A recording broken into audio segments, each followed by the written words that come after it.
Toma Bina Caitanya-lo Jagat Samsare.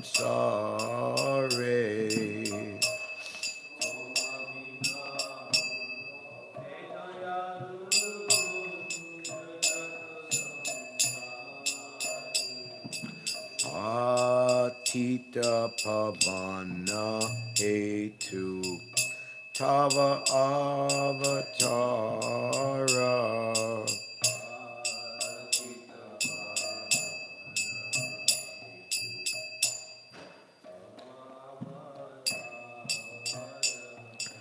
O Samapatita Prabhu Napaibe Ara.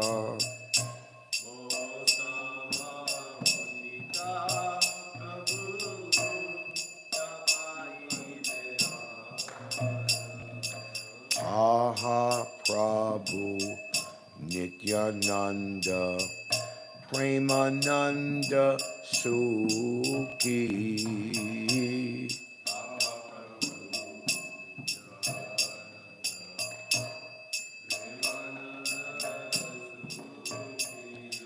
Kripa Balokana Koro Ami Baro Duki.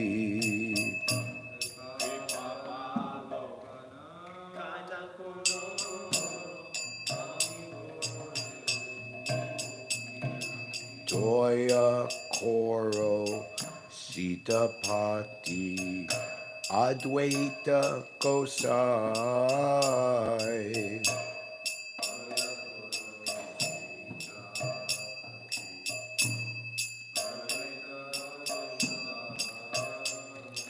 Tava Kripa Vale Pai Caitanya Nitai.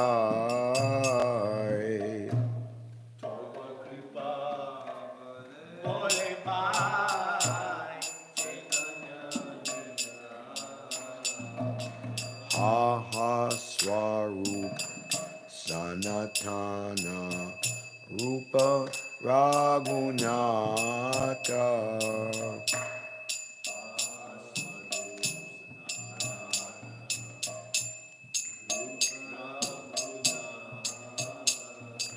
Bhatta Yuga Shri Jiva Ha Prabhu Lokanath.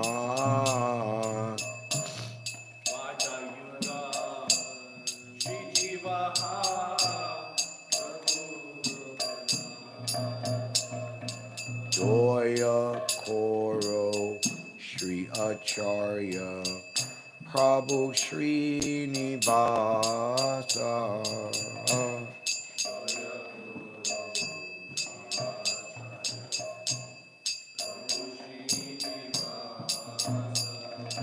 Ramachandra Sangamaje Narottama Dasa.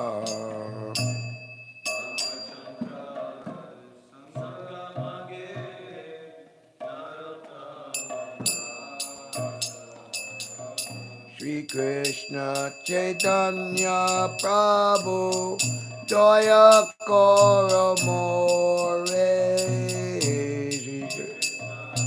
Chaitanya Prabhu Daya.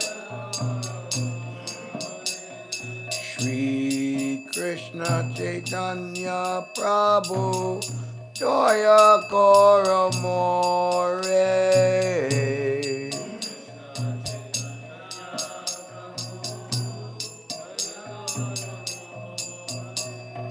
Toma Pina Caitanya-lo Jagat Samasare.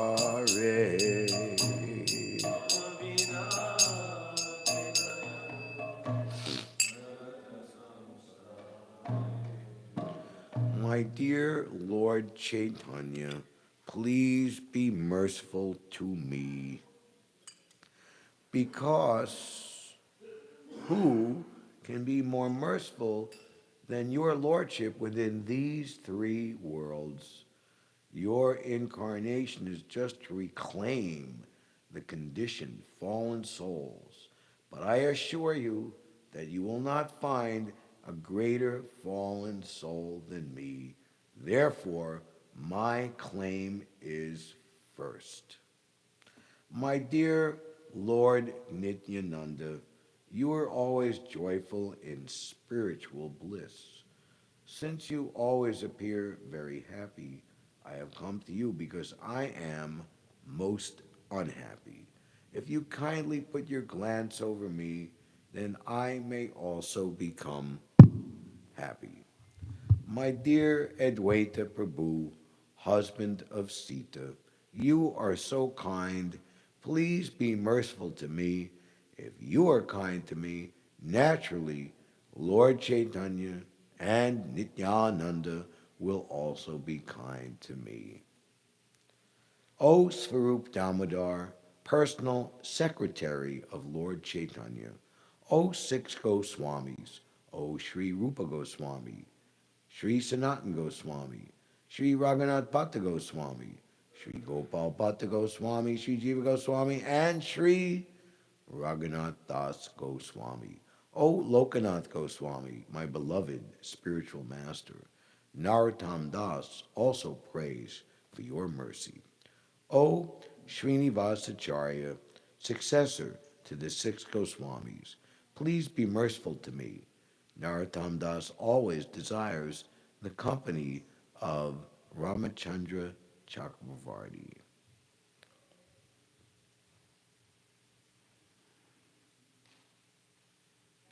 Hare Krishna.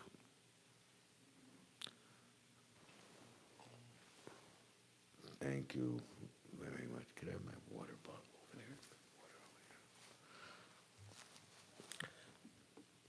there? Nama Om Vishnu Padaya Krishna Pastaya Bhutale Sri Mate Bhakti Vedanta Swami Niti Namane Namaste Saraswati Deve Gauravani Pacharane Nirvishesha Sunyavadi Paskita Desha Tarane.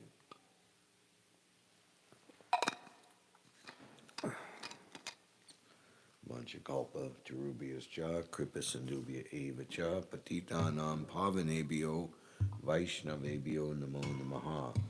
Jai Shri Krishna Chaitanya Prabhu Nityananda Shri Advaita Gadadhar Shri Vasari Gaura Bhaktivinoda.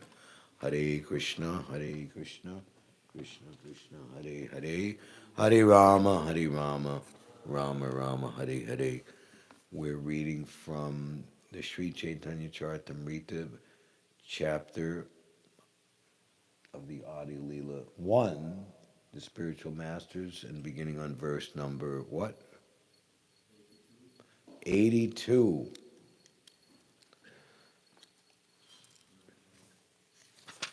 So I can read, is there a set number, or can I read as much or as little as I like? Till 91? Oh, but there's a great purport. Oh my goodness gracious.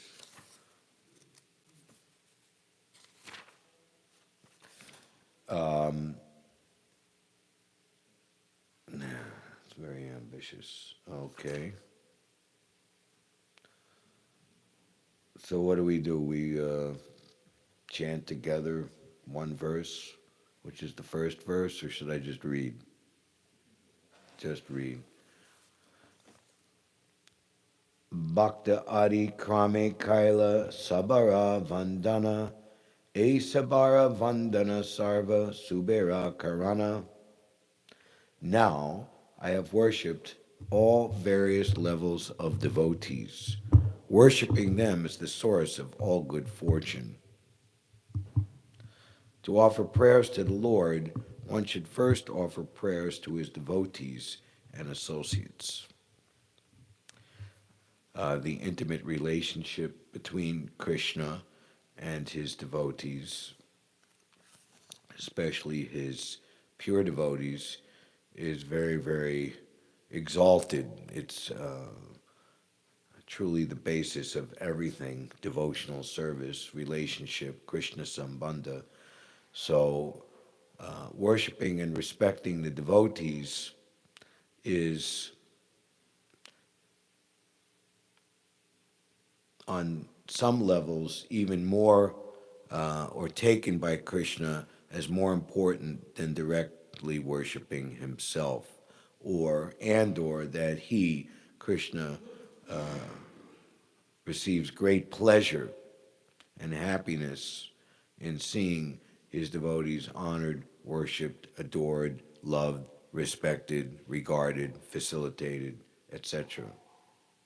Worshipping them is the source of all good fortune. Purport: to offer prayers to the Lord, one should first offer prayers to his devotees and associates.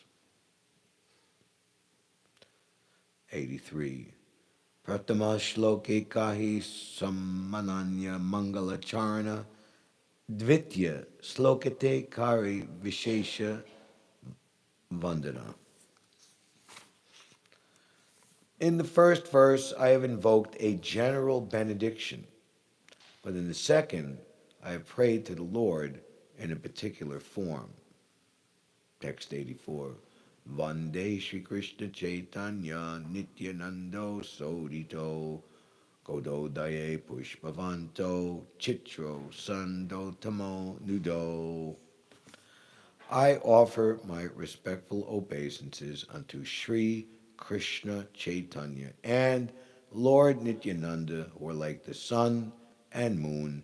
They have arisen simultaneously on the horizon of Goda to dissipate the darkness of ignorance and thus wonderfully bestow benediction upon all.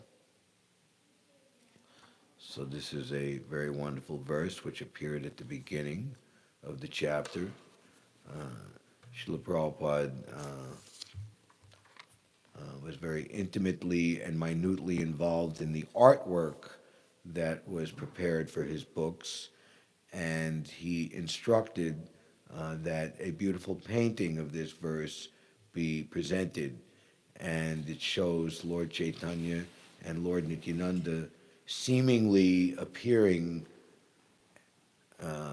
in the sky or on the horizon in dancing mode very joyously, bringing their Sankirtan movement. Text 85 to 86.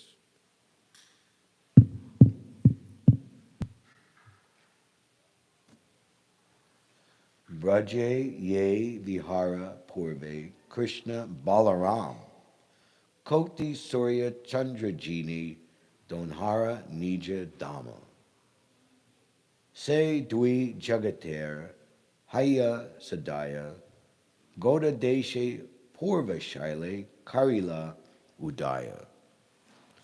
Sri Krishna and Balaram, the personalities of Godhead, who formerly appeared in Vrindavan and were millions of times more effulgent than the sun and moon, have arisen over the eastern horizon of Goda Desh, West Bengal, being compassionate for the fallen state of the world. So this is a further explanation or understanding of the position of Lord Chaitanya. It's a very important understanding. Srila Narottam Das Thakur, he has chanted in his Istade Vignapati that Krishna and Balaram have reappeared as Lord Balaram and Lord Chaitanya, the son of Sachi Devi. So to the neophyte or the inexperienced practitioner, it might seem that Lord Chaitanya and Lord Nityananda, they're distributing the mercy to the fallen conditioned souls, yet Krishna and Balaram, on the other hand, in their exalted position, they are more absorbed in their particular pastimes in Vrindavan, or when they appeared here on this planet in their military and Kshatriya positions. They were defeating big demons like Jarasandha and Kamsa, etc. But here it's explained they have arisen, again, the same Krishna and Balaram. And why? Being compassionate for the fallen state of the world. Sri Krishna Chaitanya Ara Prabhu Nityananda Yanhara Prakashe Sarva Jagata Ananda. The appearance of Sri Krishna Chaitanya and Prabhu Nityananda has surcharged the world with happiness. Surya Chandra Hare Yache Sabha Andakara Vastu Prakashiya Kare Dharmarer Prachar. As the sun and moon drive away darkness by their appearance and reveal the nature of everything, these two brothers dissipate the darkness of ignorance covering the living beings and enlighten them with knowledge of the absolute truth. You can hear me properly? This is a very wonderful analogy.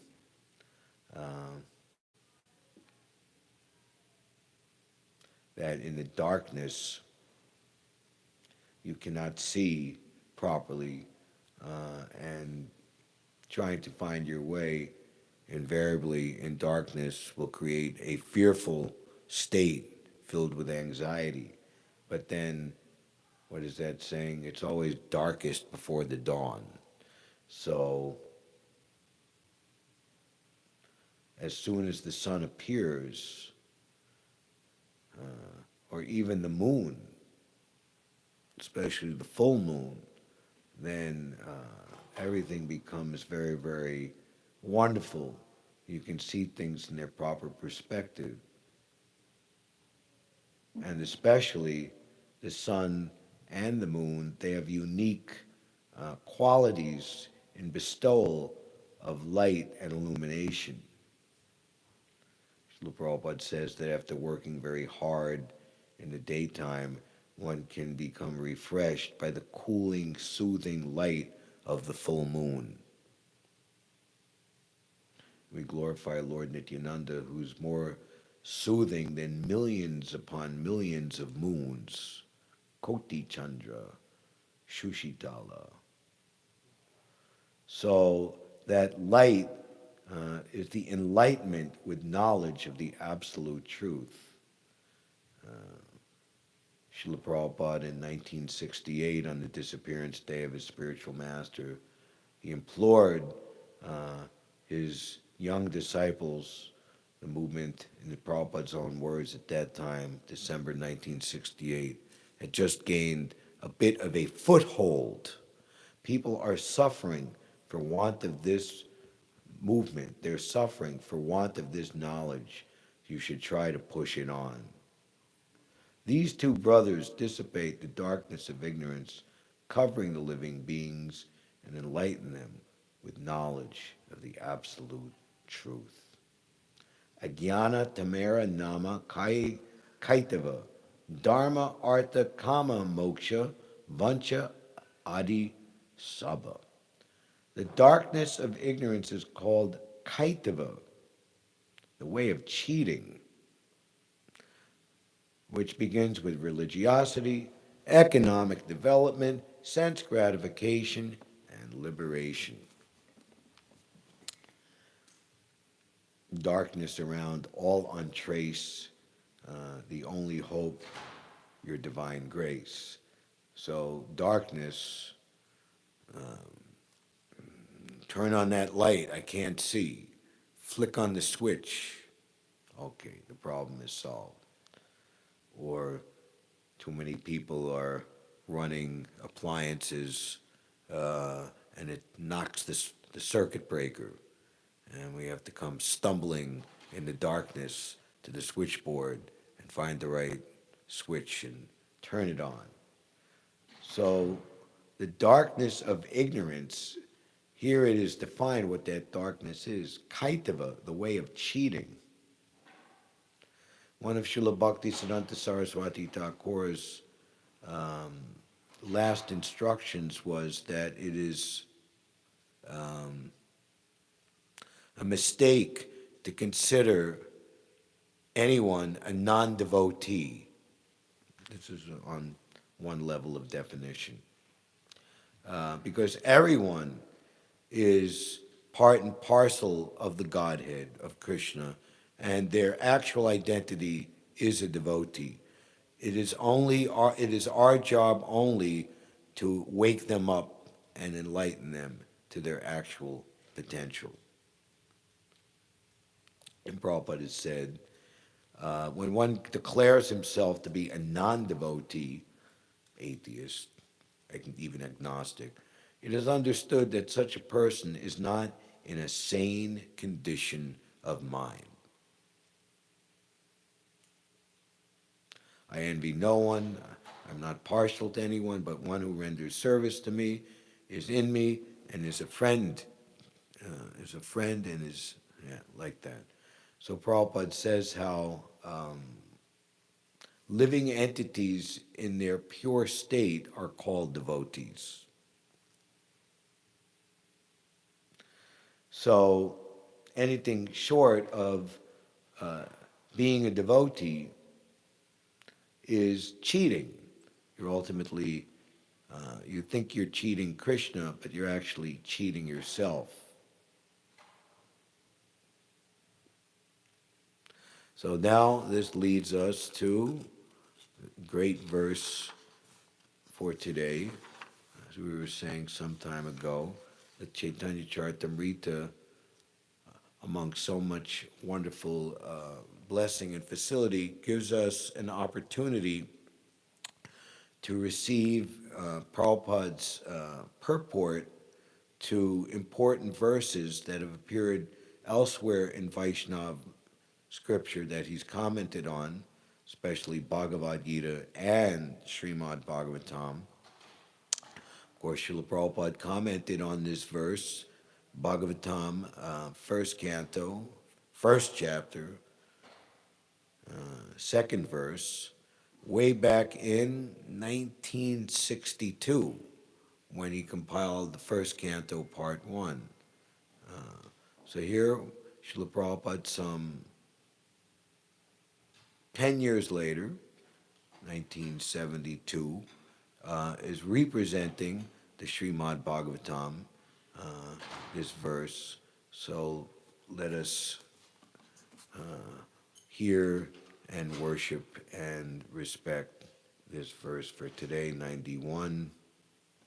Dharma prahojita kaitavocho paramo nirmatsaranam satam vedyam vastavam Atravastu Shivadam Tapa Trayan Mulanam Srimad Bhagavate Mahamuni Krite Kim Cha Harer Ishvara Sadyo Ridya Avarudyate Tra Kritabi Shushushabi Tatshanat.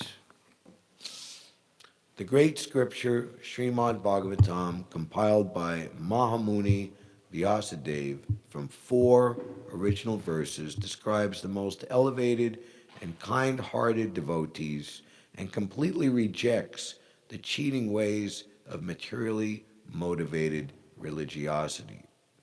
It propounds the highest principle of eternal religion, which can factually mitigate the threefold miseries of a living being and award the highest benediction of full prosperity and knowledge. Those willing to hear the message of this scripture in a submissive attitude of service can at once capture the Supreme Lord in their hearts. Therefore, there is no need for any scripture other than Srimad Bhagavatam. Shishivada Govinda Ki Jai. So Prabhupada's purport is quite substantial and lengthy. This verse appears in Srimad Bhagavatam, Canto 1, Chapter 1, verse number 2. The words Mahamuni Krite indicate that Srimad Bhagavatam was compiled by the great sage Vyasadeva, who is sometimes known as Narayan Mahamuni, because he is an incarnation of Narayan. Vyasadeva, therefore, is not an ordinary man, but is empowered by the Supreme Personality of Godhead. He compiled the beautiful Bhagavatam to narrate some of the pastimes of the Supreme Personality of Godhead and his devotees. In Srimad Bhagavatam, a distinction between real religion and pretentious religion has been clearly made. According to this original and genuine commentation on the Vedanta Sutra, there are numerous pretentious faiths that pass as religion but neglect the real essence of religion. Can I see a sixth canto, please?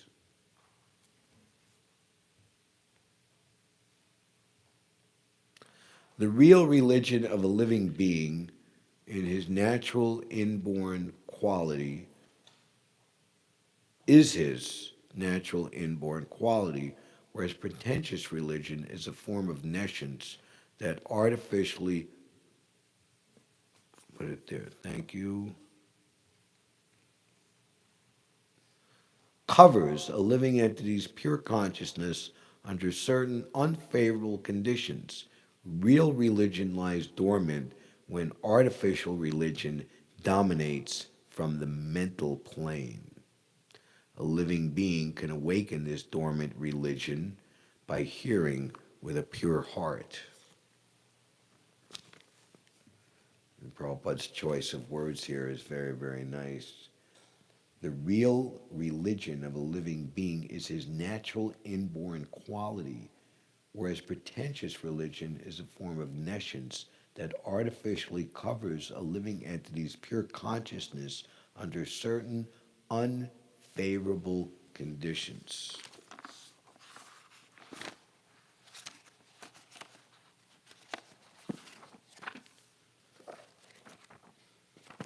So, when Maharaj Chitraketu met the Supreme Lord Anantadev, he offered very exalted and exemplary prayers from the state of perfect self-realization.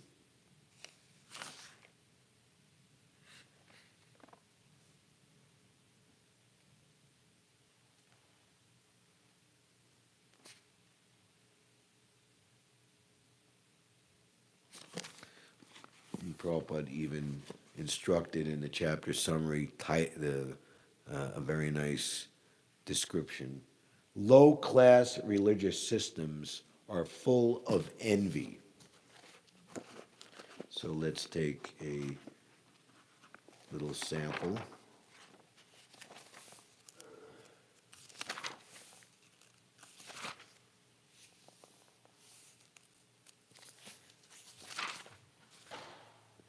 O unconquerable one, when you spoke about Bhagavad Dharma, which is the uncontaminated religious system for achieving the shelter of your lotus feet, that was your victory. Persons who have no material desires, like the Kumaras, who are self-satisfied sages, worship you to be liberated from material contamination. In other words, they accept the process of Bhagavad Dharma to achieve shelter at your lotus feet. And Prabhupada promptly quotes Ādi-līlā sunyam jnana-kamaryanavritam anukuyena krishnano shilanam bhaktir uttama. One should render transcendental loving service to the Supreme Lord Krishna favorably, without desires for material profit or gain through fruitive activities or philosophical speculation. That is called pure devotional service. And from Narada Pancharatra, Sarvopadi Vinirmuktam, Tatparatvena Nirmalam, Rishikena Rishikesh, Sevana Bhaktir Uchate. One should be free from all material designations and cleansed of all material contamination. He should be restored to his pure identity. The real religion of the living being is his natural inborn quality, restored to his pure identity in which he engages his senses in the service of the proprietor of the senses. That is called devotional service. This is also called Bhagavat Dharma. Without material aspirations, one should simply serve Krishna as advised in Bhagavad Gita, Narada Pancharatra, and Srimad Bhagavatam. Bhagavat Dharma is the process of religion enunciated by pure devotees, direct representatives of the Supreme Personality of Godhead, like Narada, Shukadeva Goswami, and their humble servants in the disciplic succession. By understanding Bhagavat Dharma, one immediately becomes free from material contamination. Living entities who are part and parcel of the Supreme Personality of Godhead are loitering in this material world, suffering. When they are instructed by the Lord himself about Bhagavat Dharma and they adopt it, that is victory for the Lord, for he then reclaims these fallen souls. A devotee following the principles of Bhagavat Dharma feels very much obligated to the Supreme Personality of Godhead.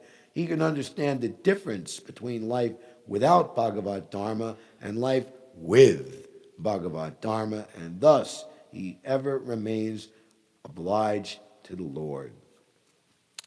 If you were at all appreciative, Srila Prabhupada said, for what I have given you, for what I have done, that the only thing I request is that you distribute this Krishna consciousness.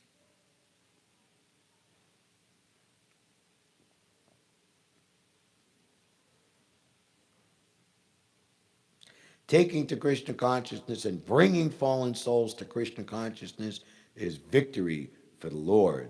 Savai pum samparo dharmo yato bhatir haroksaje haitukiya priyata yatma suprasidati. The supreme occupation, dharma, for all humanity is that by which men can attain to loving devotional service unto the transcendent Lord. Such devotional service must be unmotivated and uninterrupted in order to completely satisfy the self.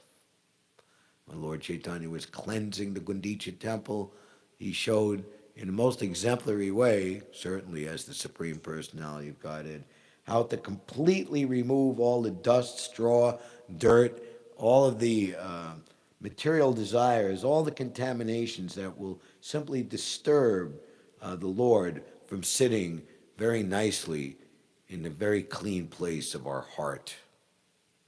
Therefore, Srimad Bhagavatam is the pure transcendental process of religion. Chuchaketu goes on. Being full of contradictions, all forms of religion but Bhagavat Dharma work under conceptions of fruitive results and distinctions of you and I, yours and mine. The followers of Srimad Bhagavatam have no such consciousness. They are all Krishna conscious, thinking that they are Krishna's and Krishna is theirs. There are other low-class religious systems which are contemplated for the killing of enemies or the gain of mystic power. But such religious systems, being full of passion and envy, are impure and temporary. Because they are full of envy, they are full of irreligion. Bhagavat Dharma has no contradictions. Conceptions of your religion, my religion, are completely absent from Bhagavat Dharma. God is one, and God is for everyone. Therefore, everyone must surrender to God. That is the pure conception of religion. Whatever God orders constitutes religion. Dharmantu shakshat bhagavat pranitam. In Bhagavat Dharma, there is no question of what you believe and what I believe. Everyone must believe in the Supreme Lord and carry out his orders. Anukulyena Krishna no shilanam. Whatever Krishna says, whatever God says should be directly carried out. That is Dharma. That is religion. If one is actually Krishna conscious, he cannot have enemies.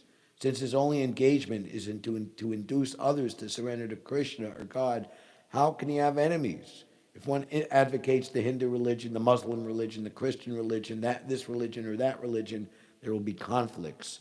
History shows that followers of religious systems without a clear conception of God have fought with one another.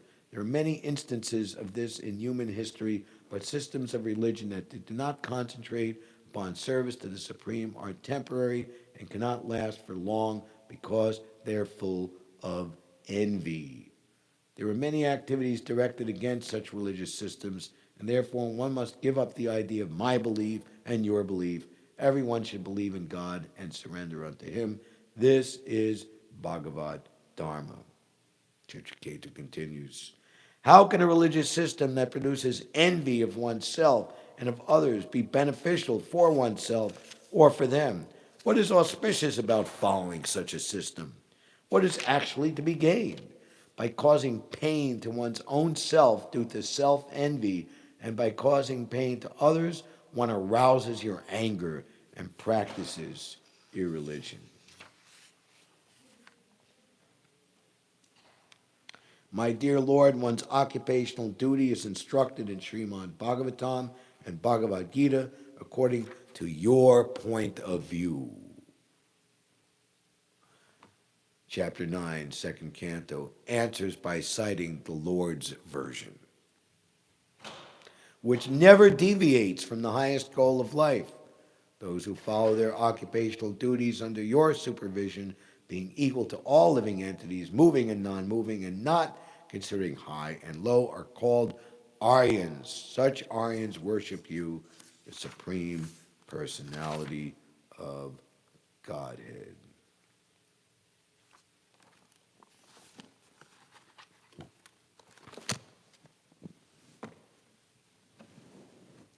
The path of religion prescribed by Srimad Bhagavatam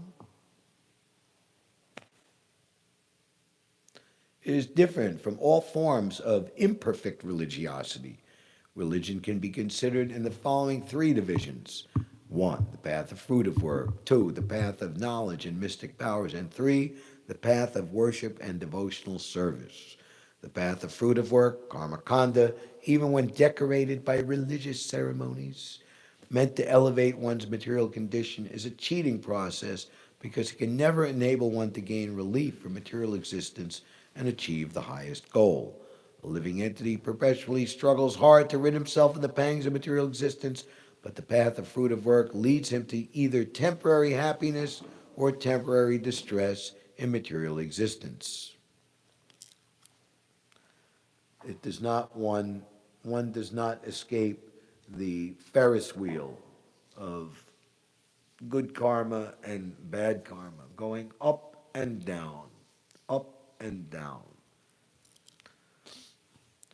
Who has a memory as a child of being on a Ferris wheel? Okay, 3 times, 5 times, 7 times, 8 times, but after that, Mommy, I want to get it. That's too much. Enough is enough.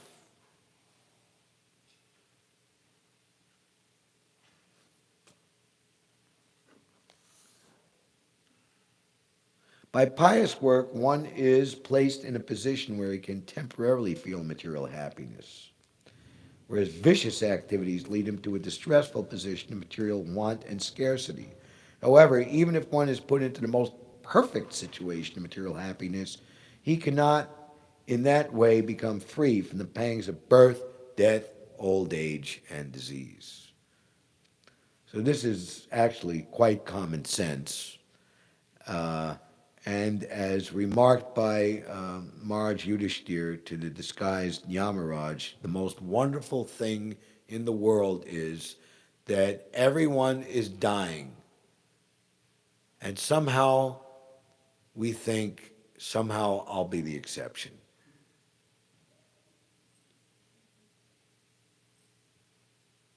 A materially happy person is therefore in need of the eternal relief that mundane religiosity in terms of fruitive work can never award. So what is the important point here is that religiosity motivated for fruitive rewards, happiness in this material world, even the most so-called exalted idea of going to the heavenly planets, cannot relieve you from repeated birth, death, disease, and old age. Even if one achieves the fantastic position of Lord Brahma, who lives for trillions of years.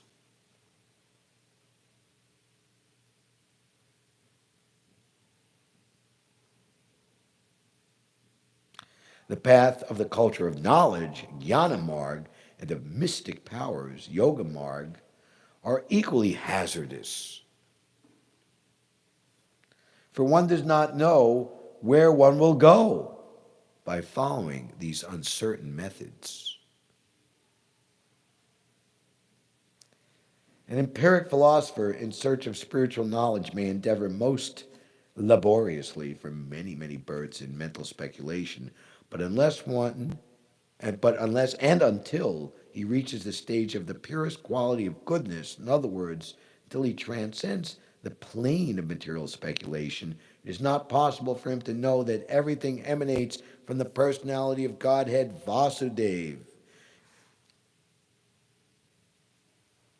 So invariably, those who follow the Jnana Marg, they are impersonalists. So Prabhupada says his attachment to the impersonal feature of the Supreme Lord makes him unfit to rise to that transcendental stage of Vasudeva understanding, and therefore, because of his unclean state of mind, he glides down again into material existence, even after having ascended to the highest stage of liberation. Aruya Krishna Parampanam Patada Pasyanti, I'm not remembering, but they fall down from their imagined state of superiority. So in the very early days of the movement, Prabhupada was asked a question, and Prabhupada gave a very cogent and amazing answer. Why did the impersonalists fall down? One of his young disciples asked. And Prabhupada thought and said, it was a very profound answer, and simple and easy to understand, because they become lonely. So because we are meant to be always in relationship with Krishna, Krishna Sambandha, without that, no amount of imagined, imagining ourselves to be anything other than that can be maintained. One has to fall down. This fall down takes place due to the want of, and Prabhupada uses this amazing, I believe it's his Latin, locus standi. What is the dictionary? Locus standi. In the service of the Supreme Lord. As far as the mystic powers of the yogis, yes? A right to appear in court before any body on a given question, or a right to be heard. Is there another meaning? A place of standing. Okay, place of, yeah, right. Status. Right, okay, good. Locus standi, for want of a recognized standard. As far as the mystic powers of the yogis are concerned, they are also material entanglements in the path of spiritual realization. One German scholar who became a devotee of Godhead, that's Prabhupada's godbrother, Sadananda, became in the renounced order of life, a Maharaj, in India, said that material science had already made laudable progress in duplicating the mystic powers of the yogis. He therefore came to India not to learn the methods of the yogis' mystic powers, but to learn the path of transcendental loving service to the Supreme Lord, as mentioned in the great scripture, Srimad Bhagavatam. So there was one young man, and he left his village and spent many, many years in the Himalayan mountains associating with yogis with mystic powers. And he came back to his village and astounded everyone that he could walk on water.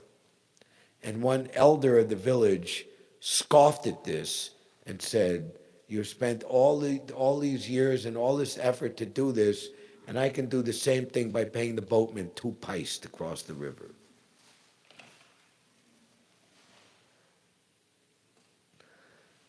So, duplicating the mystic powers, he therefore came to India not to learn the methods of the yogis, but to learn the path of transcendental loving service to the Supreme Lord.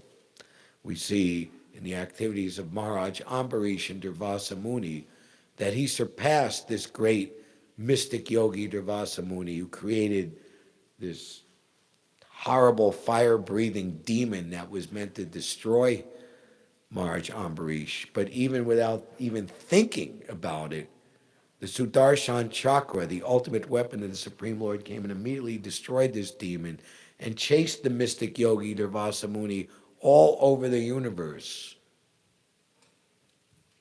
And from the greatest holders of mystic powers, Lord Brahma and Lord Shiva themselves, they were powerless to do anything to help Durvasa Muni from the fury of the Sudarshan Chakra. So it's described in that section of the Bhagavatam that Maharaj Ambarish, by dint of his pure devotion, was by far superior to even the greatest mystic yogi. So this Sadhananda, he came to learn the process of transcendental loving service to the Lord and did not have much interest in understanding yogi's mystic powers.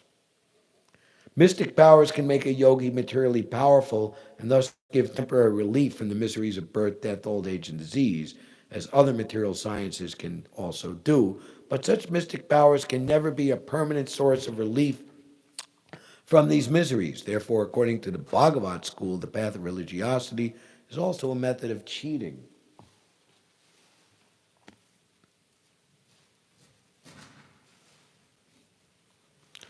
Cheating its followers. In the Bhagavad Gita, it is clearly defined that the most elevated and powerful mystic yogi is one who can constantly think of the Supreme Lord within his heart and engage in the loving service of the Lord. Leave everything to Krishna.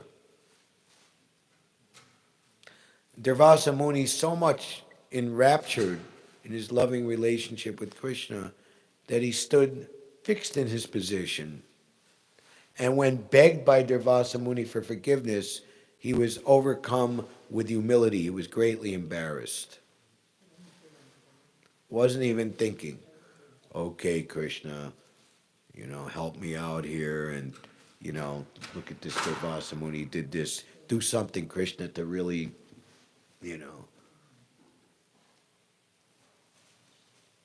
hurt, defeat, humiliate this person. Quite to the contrary.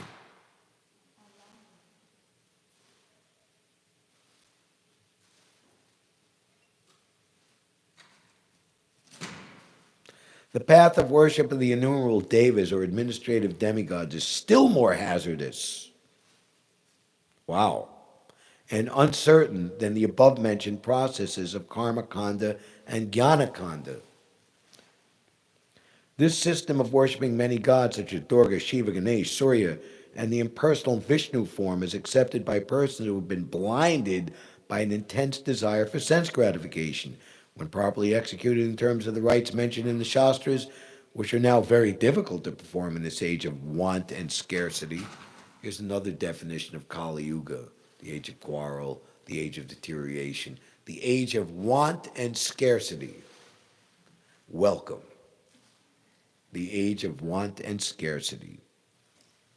Such worship can certainly fulfill one's desires for sense gratification, but the success obtained by such methods is certainly transient and is suitable only for a less intelligent person.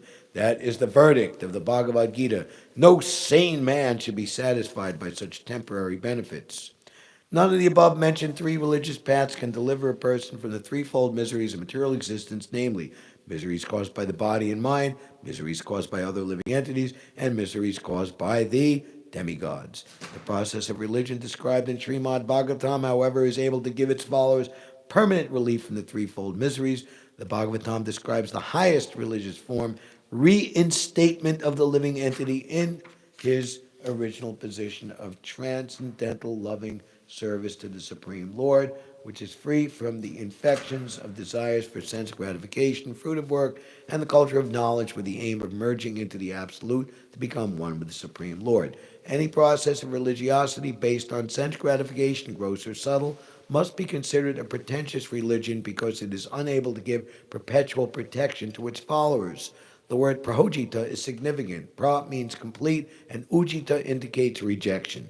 Religiosity in the shape of fruitive work is directly a method of gross sense gratification, whereas the process of culturing spiritual knowledge with a view to becoming one with the Absolute is a method of subtle sense gratification. All such pretentious religiosity based on gross or subtle sense gratification is completely rejected in the process of Bhagavat Dharma, or the transcendental religion that is the eternal function of the living being. So we're trying to complete the purport to be within time, so pardon me for going a little faster.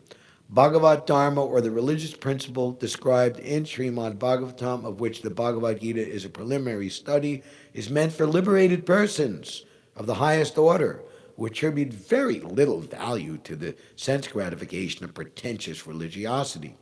The first and foremost concern of fruitive workers, elevationists, empiric philosophers, and salvationists is to raise their material position. But devotees of Godhead have no such selfish desires. The Chaitanya Bhagavat, Prabhupada quotes in the 5th canto, just see the greatness of Kolavechar Sridhar. Everyone been to Mayapur, you've been to the Jagannath Mandir in Rajpur, and behind in the field is a place which actually Srila Bhakti Siddhanta and his disciples commemorated in 1930. There's a plaque. This is the place of Kolavechar Sridhar. He's one of the transcendental 12 cowherd boys of Krishna and Balaram. Yet in his appearance in Chaitanya Mahaprabhu and Lord Nityananda's pastimes, he was so poor that he was drinking from an iron pot, and he didn't even have sufficient funds to make a proper roof over his little thatched cottage. And when it would rain, he would sit in his cottage with an umbrella. Can you imagine sitting in your room and the water is leaking down and you're holding an umbrella over your head? But just see his greatness, that the greatest demigods, Lord Brahma and Lord Shiva, shed tears at seeing how great he is in terms of his relationship with the personality of Godhead.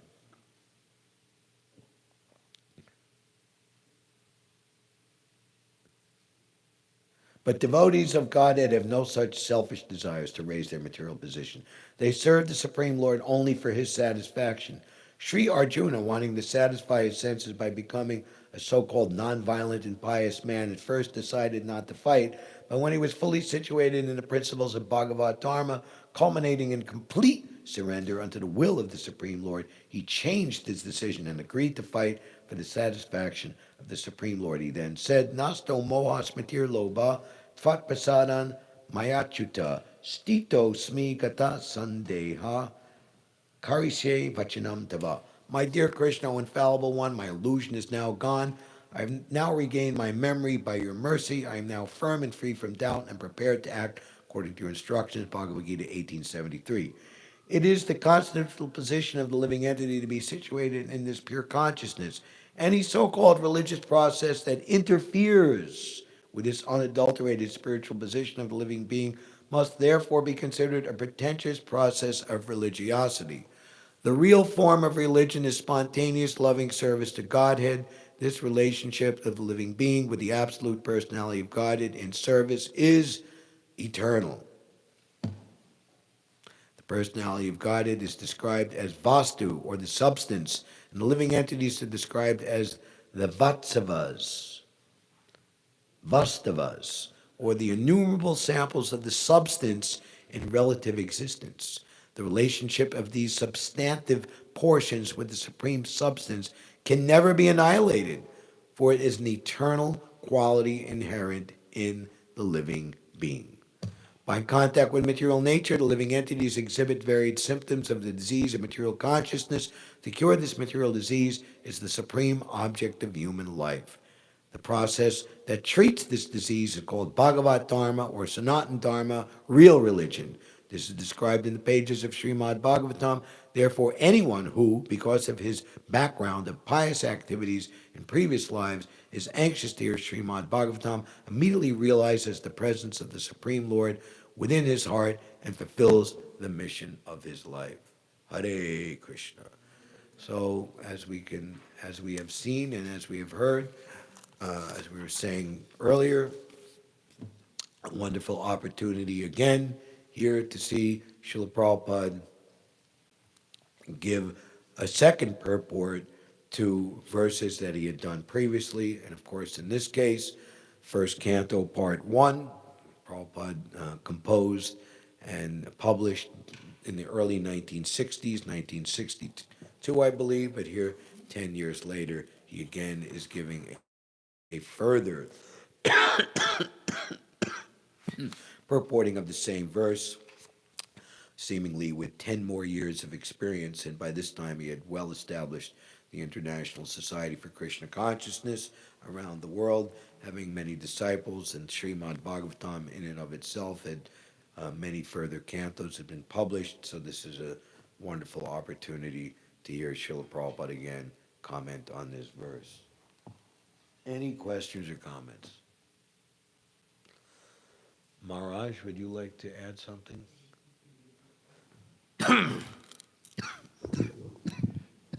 It always seems that throughout the world, religion is usually taken to be performing some ritual so that the Supreme Lord will be pleased and bestow on you certain material benedictions. And this is basically what passes as religion. 90% of what happens in the various religions, even in India, is based on this concept. And so this is exactly what this purport is denouncing here at this point. We see delivering the wives of the Vedic Brahmins, how high-class Brahmins engaged in all different types of religious ceremonies.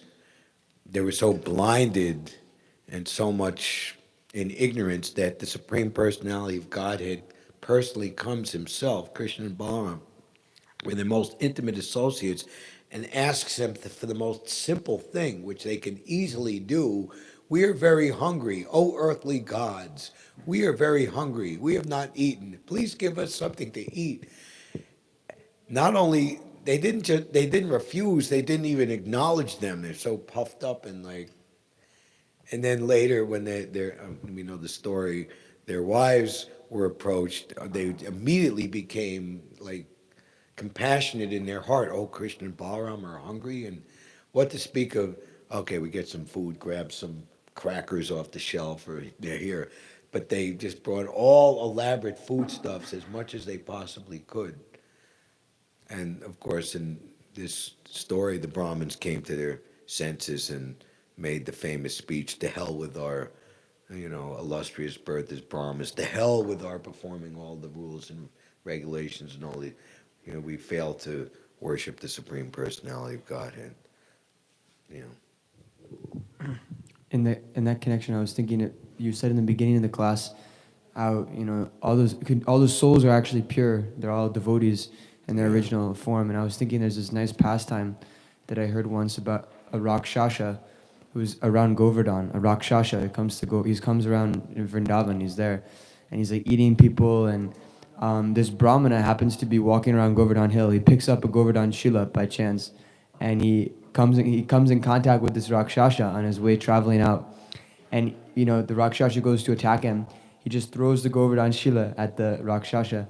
And when the Govardhan Shila hits this Rakshasa, actually he immediately loses his form, and he takes on a transcendental spiritual form from Vaikuntha, and he's like effulgent, and the plane comes and takes him back to the spiritual world.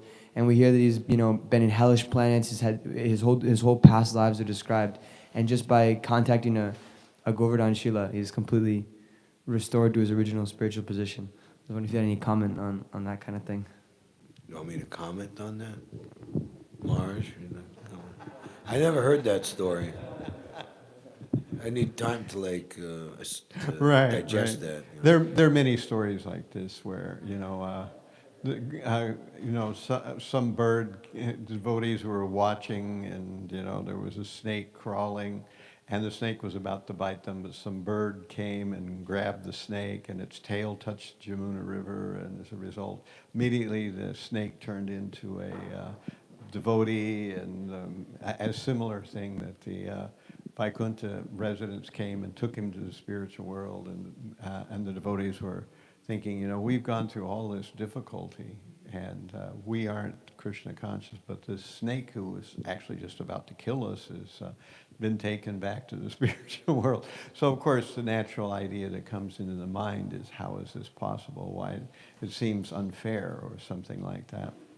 But of course, there's usually more to this story somewhere or another. We may or may not be able to hear it. And occasionally we hear these kind of stories. But in general, we should know that the path of spiritual life is the path of bhakti, or performing of devotional service.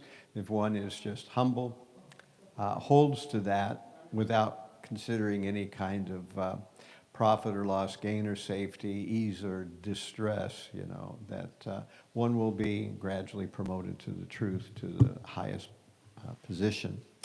And, doesn't mean that we should try to become a snake or a rakshasa and get a shalagram thrown at us or some kind of thing like that, Again, there's probably more to the story. Oftentimes we hear these stories and then somewhere else in the Shastras, it gives you the background of that story, like, Prahlad, that he was so dedicated, but then we hear in the previous lifetime where he was not so dedicated and how he became dedicated. So sometimes it's not clear, the whole back history. But still we can see that sometimes, at least when an event like this happens, it's the seed or the beginning of the process of Krishna consciousness. And if one simply stays with that, they will be perfected. And actually, the pastime of Mars Chitraketu, the way that it's told in the Bhagavatam is first, there's the demon Brittasura appears, and there's this whole conflict between, it's the conflict of the demons and the demigods, and ultimately Mars Indra, and then it's revealed in the fight that Brittasura is actually an exalted devotee, and Mars Parikshit is like astounded, and he asks, what's the explanation for this? Then the whole story of Mars Chitraketu is explained afterwards, aha. Or the Gajendra Mokshana, the fight between an elephant and a crocodile having fight. And then later it's revealed that the elephant is an exalted devotee who's meant to go back to the spiritual world, and the crocodile is, was he, like King Hoo or something? Yeah, it was so until Krishna reveals, who's who and what's what, then, and in the case of Chitraketu, it's described that the Lord wanted him to come back home, back to Godhead as soon as possible. Similarly, Marge injured Yumna, who became Gajendra. So seemingly being cursed that, or the Yamalarjuna trees, what is this, what are these gigantic trees that have crashed down? And then the coward boys, Krishna, he dragged the grinding mortar and made the tree. That's an astounding story. We can't believe this. And two men appeared out of the trees and offered all of these incomprehensible, complicated prayers to Krishna, and then they just disappeared. I thought, what kind of stories are this, All right. Okay, another question. I have an announcement. Go ahead. Oh, he's got a question. Sorry? You have a question? Yeah. You have the right, you have the mace, you have the microphone, so. I just had a question on, Prabhupada mentioned, like, the perversion of religion, where they start to envy other religions and causes conflict and stuff. I wanted to ask about that, because oftentimes I wouldn't call it envy, but like feeling of superiority. That's envy. How is that envy? I'm better than you. Which I'm not better than you, so it's like I'm envying you. Envy just doesn't mean, you have something and I want it. Like a poor person envies a rich person, an ugly person envies a beautiful person. But envy, in the broader definition, is a type of hatred towards another, which manifests itself. I'm trying to exploit, I'm trying to get something. Like ruthless business people, they think that, the people in general are just pawns in their chess game to exploit, extract their energy, extract their money, but not really concerned for them. So envy in a broader definition.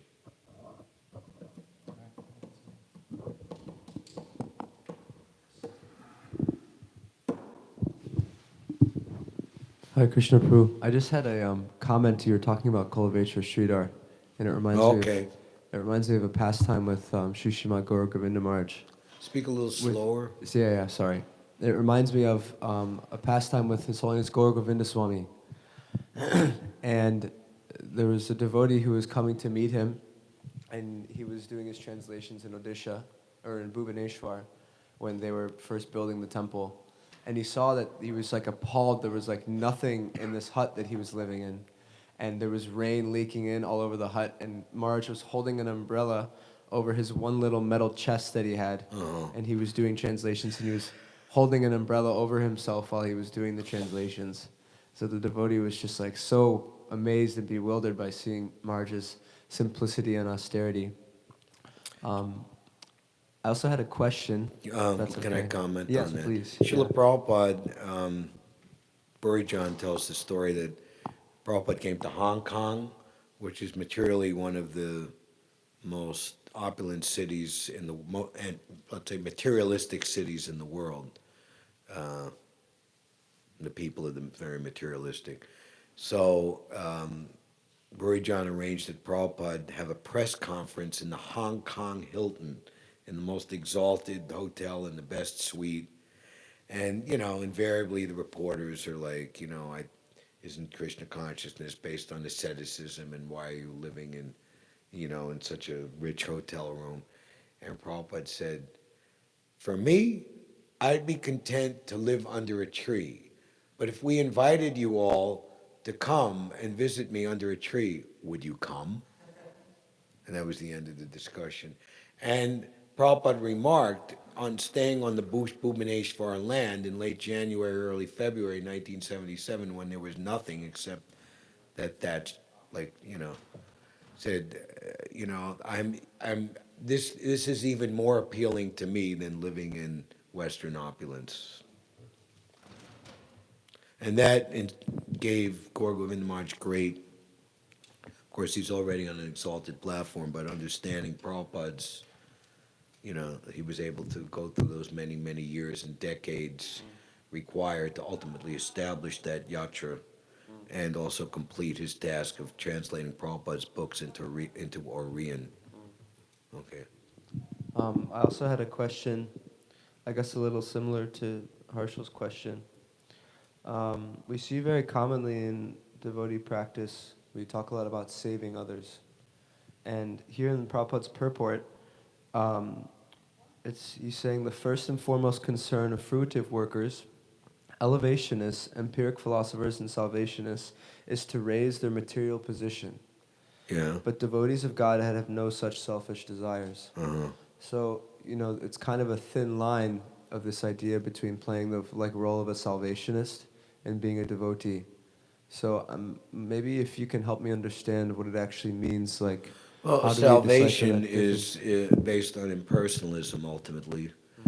Or, like the Christian idea of salvation is to go to heaven. What's going on in heaven in their imagination? More opulence and riches and enjoying sex life in a grand way. The ugly person gets a beautiful spiritual, whatever they're imagining.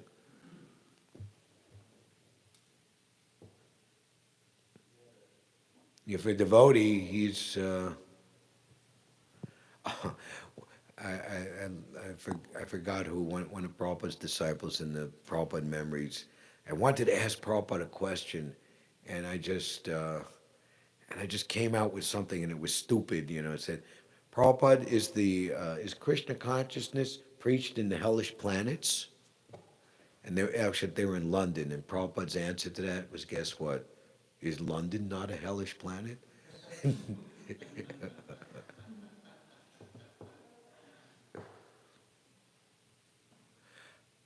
Okay. So today is New Year's Eve, and we have the program here tonight. There's going to be a lot of people here. I definitely predicted even more than Christmas Eve a week ago. So manifesting the, you know, taking care of everything and everyone. Yet at the same time, there's going to be Harinam Sankirtan. There's going to be two Harinam Sankirtans, as I understand. One will be here in Brooklyn, leaving from here at 10 o'clock, Prospect Park. They have fireworks there. And then there'll be a crew of devotees who are going to go to the Times Square area, and we're going to meet here in the lobby at 7 o'clock after the Gaur Artik to take the train to wherever. We're going to have to make a decision where we're going to go, because Times Square is blocked off, but the 6th Avenue side, you can go there like that. So we will be posting that information on the group chat, but I thought I would verbally enunciate it here. Anything else?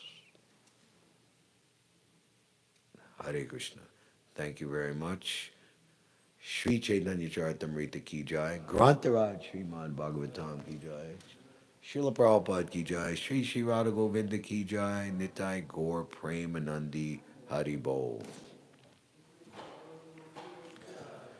Shri Vishnu Hari Krishna, Shri Vishnu Hari Krishna, Shri Vishnu Hari Krishna, and a Jai Radhe Sham. Good chanting for you in all that you do. Shri Vishnu Hari Krishna, and a Jai Radha Govinda.